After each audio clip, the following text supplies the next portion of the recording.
A child torn apart. Prince William was barely old enough to understand the complexities of royal life when his world began to unravel. Behind the palace gates and beneath the polished protocol, his earliest memories were not of crowns or pageantry, but of whispered arguments, stifled tears, and a mother whose heart was breaking in slow motion. The fairy tale marriage that had once captivated the world had become a battleground, and young William stood at the center of the wreckage. Princess Diana never shied away from the truth, not in private, and eventually not in public. Her pain became a matter of global fascination, but for William it was deeply personal. Diana openly blamed Camilla Parker Bowles for the destruction of her marriage to Prince Charles. She did so not only in explosive interviews, but also in moments of quiet sorrow shared with her sons. William absorbed all the anguish, the betrayal, the unspoken rules of silence. To him, Camilla was not merely a name in the tabloids. She was the shadow looming over his childhood, the other woman, a wordless presence who had stolen something irreplaceable. Even as a boy, William could sense the change in his home, the icy distance between his parents, the late-night arguments behind closed doors, the way his father's gaze lingered elsewhere. Love no longer lived there, only duty. Despite the royal tradition of emotional restraint, William internalized his pain deeply. He was taught to maintain composure, to smile when needed, to wave at cameras and shake hands with dignity. But inside, a quiet rebellion brewed. Those closest to him would later say he never fully accepted Camilla into the royal family. Not truly, not in his heart. There was always a wall, expertly hidden, but never dismantled.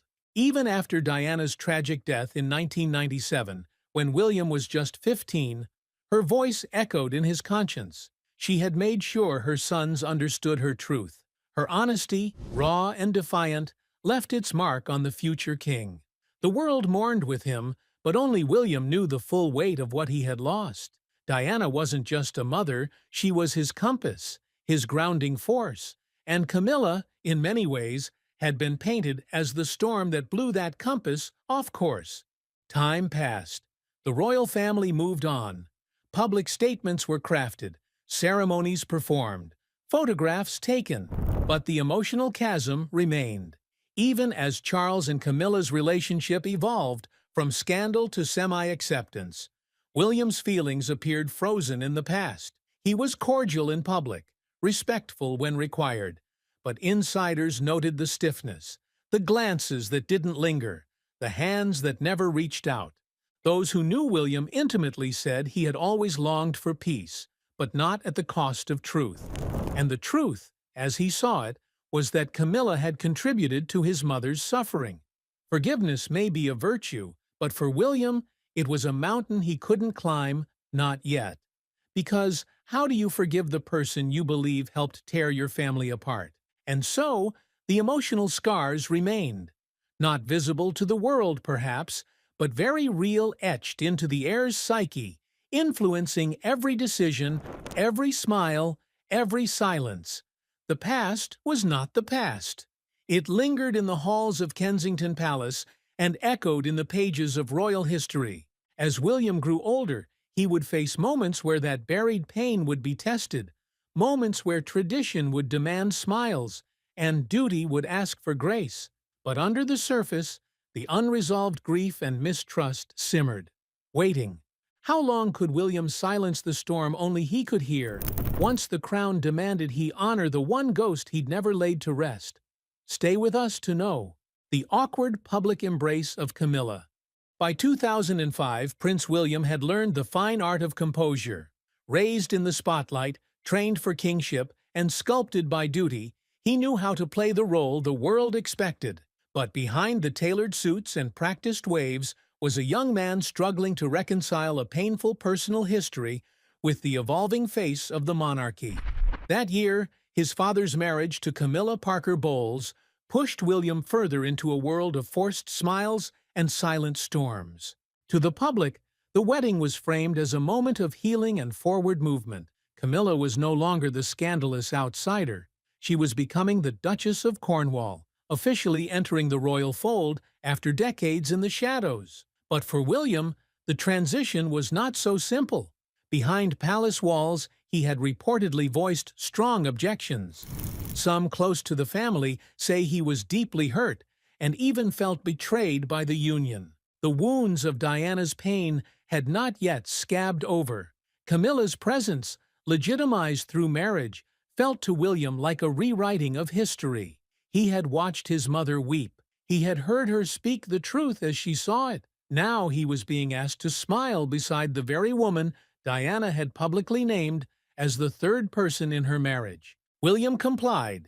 He posed for photos. He shook hands. He sat through ceremonies with the same poise he had practiced since childhood. But those closest to him noticed the distance. They say he skipped key pre-wedding events and was reluctant during rehearsals. At the ceremony itself, his expression was reserved, eyes not fully meeting Camilla's.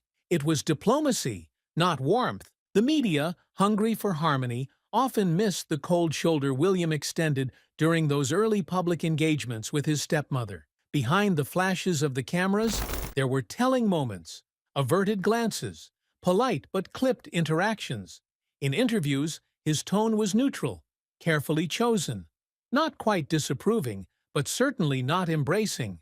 Privately, William was said to have confided in aides and friends that he felt his mother's legacy was being slowly erased. The more Camilla was accepted, the more Diana faded from the official narrative. Her voice, once bold and defiant, was now a quieter echo in the palace halls. William feared that in the rush to modernize and clean up the monarchy's image, the raw truth of what his mother endured was being papered over. His internal struggle reflected the broader tension between personal grief and public expectation. The monarchy needed unity.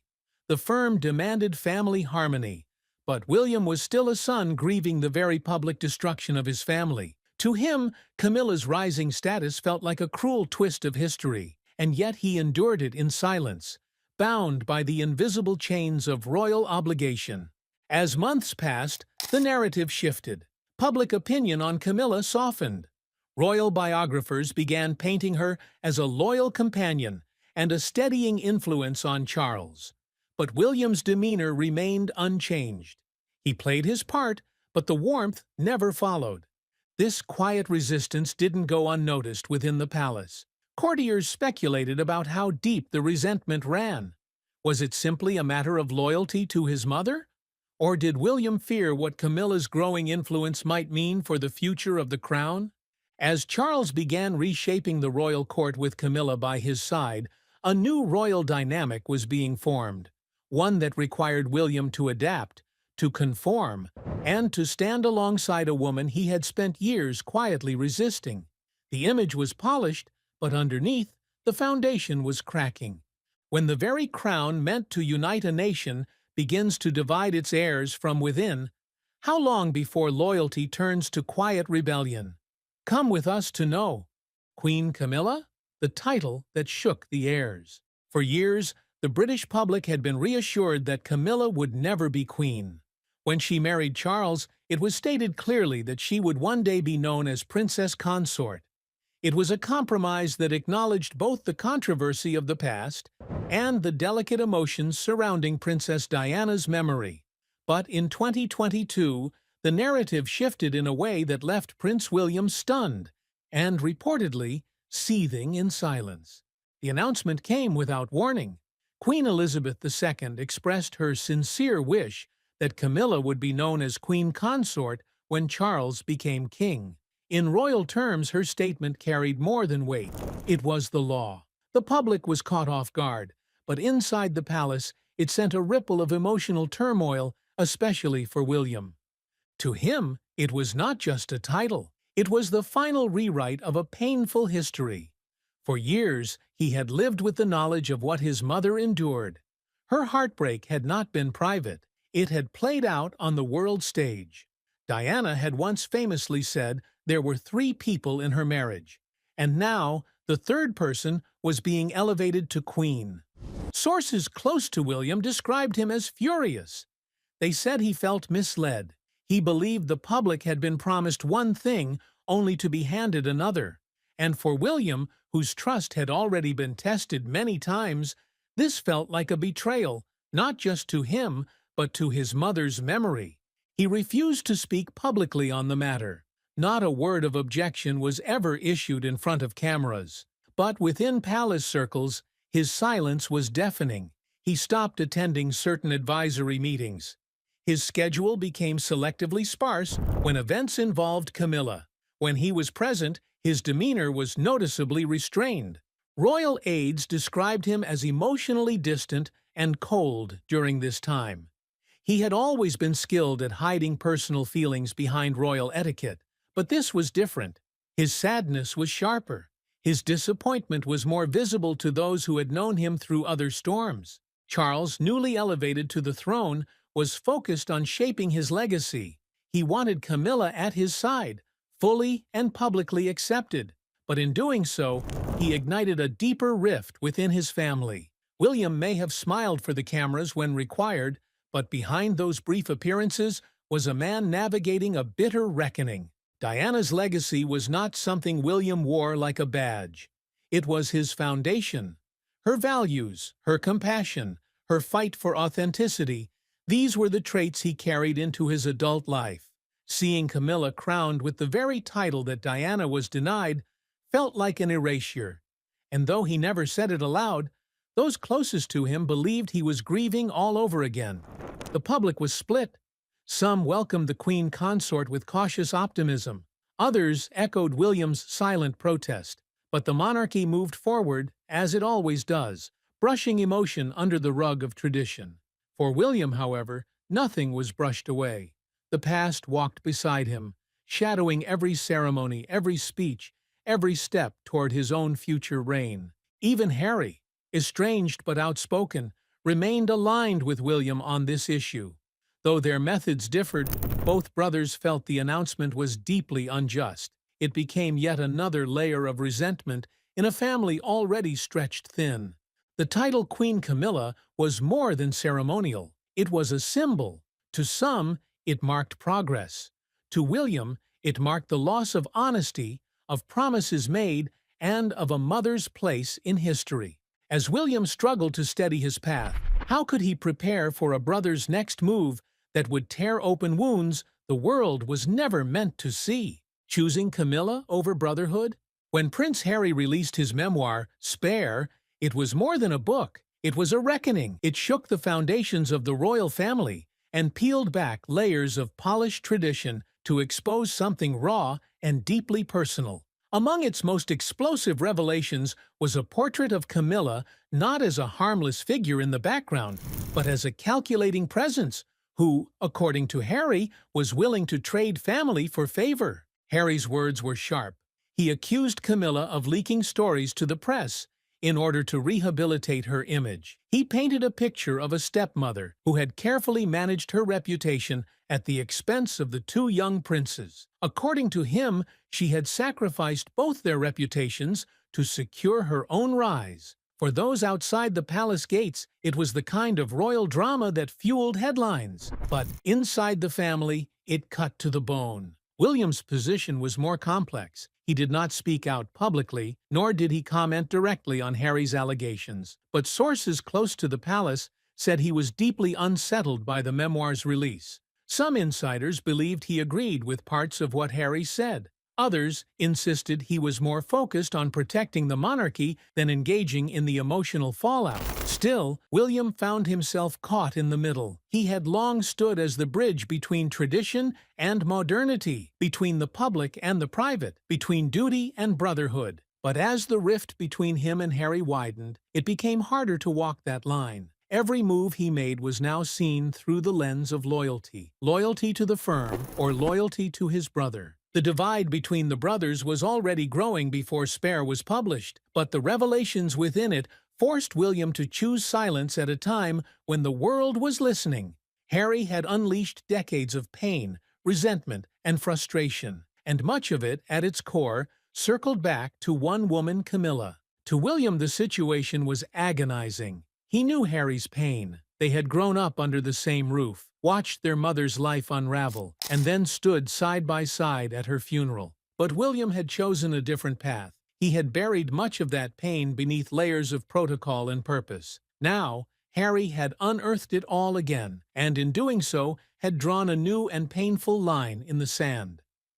Some palace insiders say William viewed Harry's public attacks on Camilla as reckless and damaging. Others believe he felt torn, understanding his brother's anger, but unwilling to fan the flames. Publicly, he remained composed, but in private, it was said he was tired of carrying the weight of the crown, tired of the family conflict, and tired of pretending that the past no longer hurt. The monarchy demanded a unified front, and William, ever the heir, upheld it, even if it meant standing beside Camilla while his brother walked away, even if it meant letting the world believe everything was fine when the silence between him and Harry had become deafening. The question that loomed was never spoken aloud. Had William, in choosing loyalty to the institution, chosen Camilla over Harry? Had duty come at the cost of brotherhood? Or was he simply trying to hold together a legacy that was threatening to collapse under the weight of its own history? The answer may never be fully known, but one thing was clear. The fracture was no longer just about two brothers. It was about truth, perception, memory, and the powerful forces behind the throne. And for William, the cost of silence was beginning to take a toll not only on his family, but on his soul. The pressure of playing both peacemaker and future monarch had become a balancing act that threatened to collapse with every royal engagement. With each passing day, the distance between duty and personal truth only grew wider. The emotional toll was no longer hidden behind palace walls. It was written across William's face, etched into the silence that now defined the once unbreakable bond between. While the royal women smiled for the cameras, what unseen rivalry was tightening its grip on William's loyalty, and how close was he to breaking? Let's find out. The power struggle behind the smiles. The royal family has long mastered the art of illusion. Public appearances offer carefully curated images of harmony. Smiles are effortless, gestures are rehearsed, but behind the palace curtains, a different narrative often unfolds. Nowhere is this truer than in the subtle but growing tension between two of the monarchy's most prominent women, Camilla and Kate.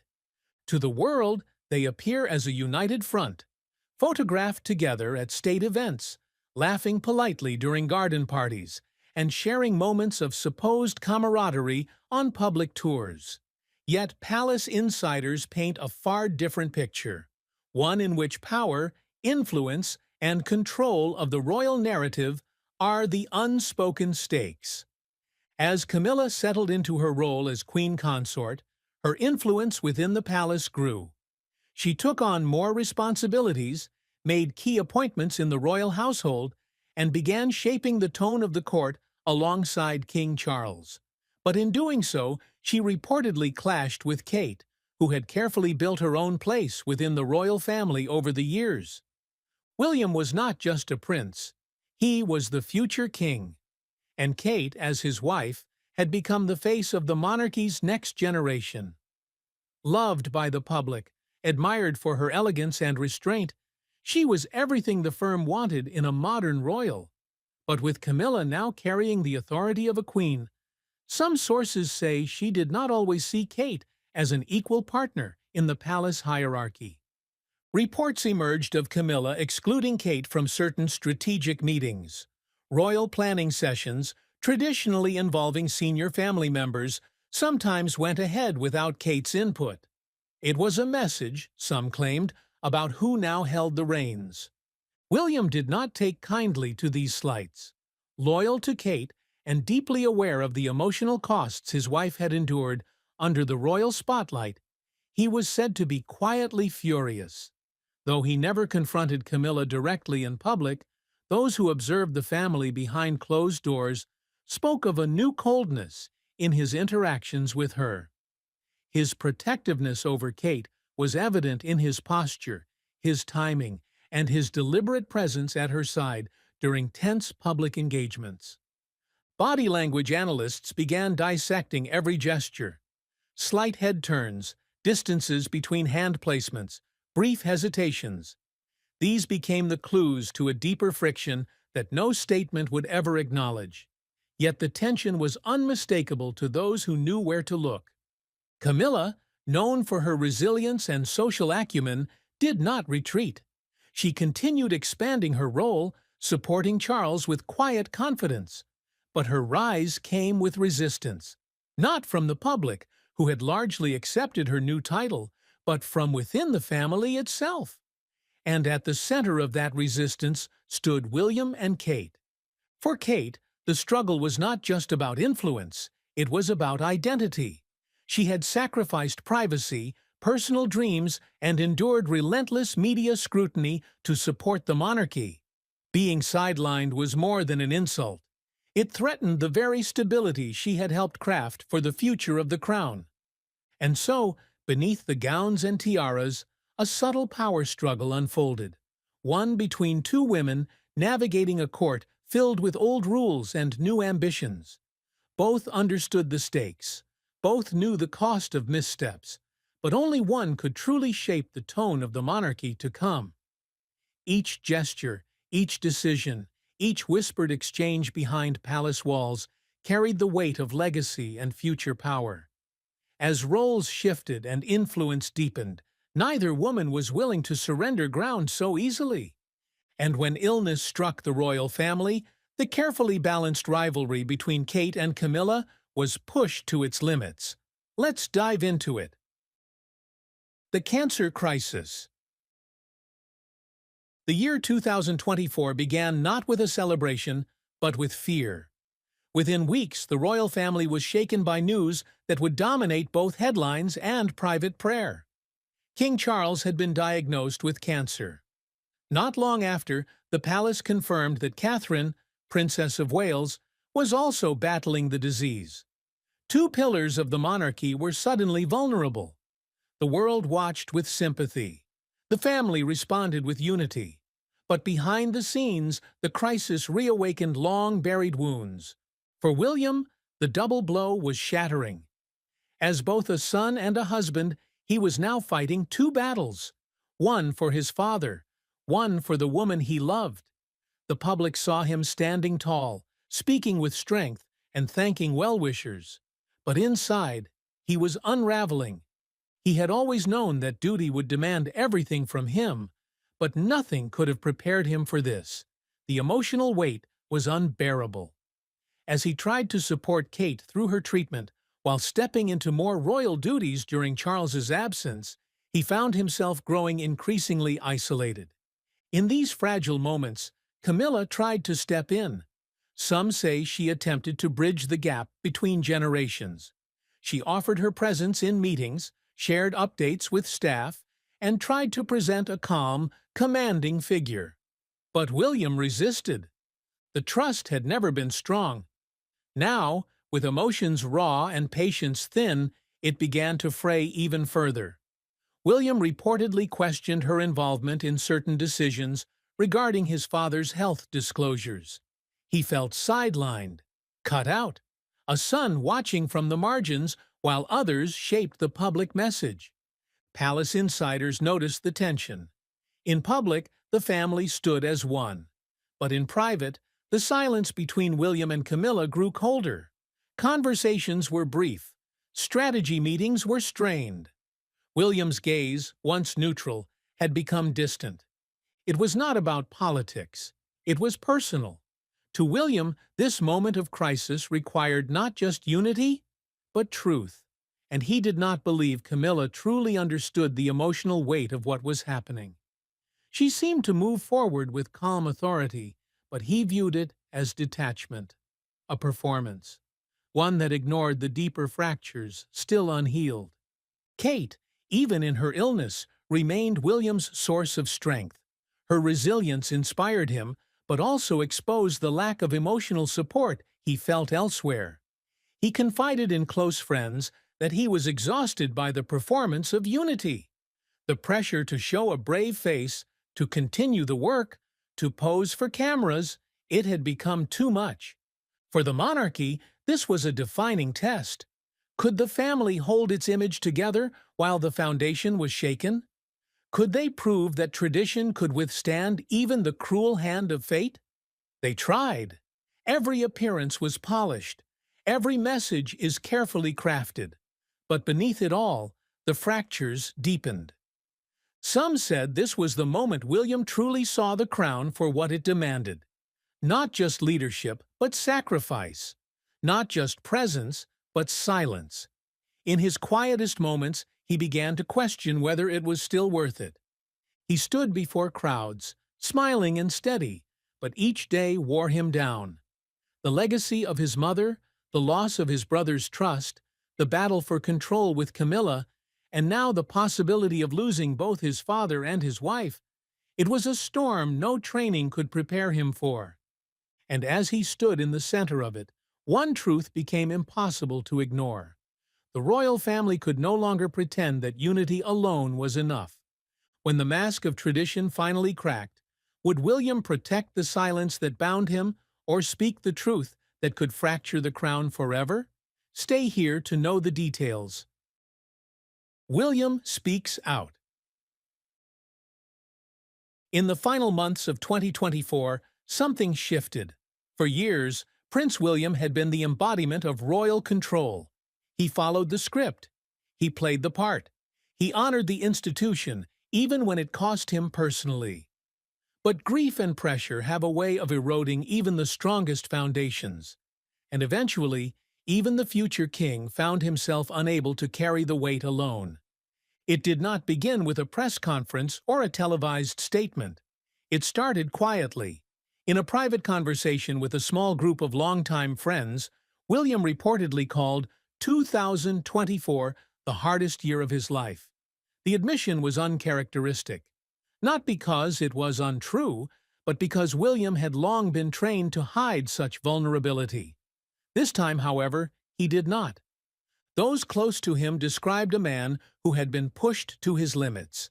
He had watched his wife battle cancer with quiet courage. He had stepped into his father's role without preparation. He had held the family together while internal fractures widened. And through it all, he had remained largely silent about the one presence who continued to stir discomfort deep within him, Camilla. Though he never named her publicly, observers noted his absence during key events she hosted. His speeches at joint functions were polite, but brief. He stood beside her when duty called, but the warmth never came. Behind closed doors, aides said he spoke of the firm as being obsessed with optics over healing. To him, the performance was exhausting. The crown demanded unity, but it gave no space for truth. This growing emotional divide could no longer be concealed. At one appearance late in the year, William delivered a speech meant to honor service workers. But his voice cracked, and for a moment, the carefully composed air was gone. What remained was a man unraveling in real time. The audience applauded, but among royal watchers, the message was clear. Something within him had shifted. In private, he began questioning long-held beliefs. He asked advisors whether the institution had lost touch with its people. He debated whether silence still served the monarchy or whether transparency might be the only way forward. These were not small doubts. They were signs of an heir who no longer wanted to inherit the crown at any cost. Camilla's role in this reckoning was complicated. To the public, she stood firm. To the palace, she remained a stabilizing partner to King Charles. But to William, she represented unfinished business. The past that was never truly buried. The pain that had been painted over with protocol. Friends said William did not hate her, but he did not trust her. He viewed her rise as a product of strategy, not healing. And while the monarchy had accepted her as queen consort, he had never accepted her as family. His internal conflict began to show in subtle ways. His schedule became more selective. His public remarks turned introspective. He spent more time at Anmer Hall, away from London, away from the stage. It was there that he found a brief sense of peace. But even distance could not offer escape. The crown followed him everywhere. What the world witnessed was not rebellion, but awakening. For the first time, the polished heir showed signs of becoming something more. A man who might one day redefine what the monarchy means. But that journey would not be easy. It would demand painful decisions. And it would force William to confront a past that still lingered in every corridor of the palace. What do you make of Prince William's surprising revelations? Could they reshape how we view the royal family's past and future? Share your thoughts in the comments below.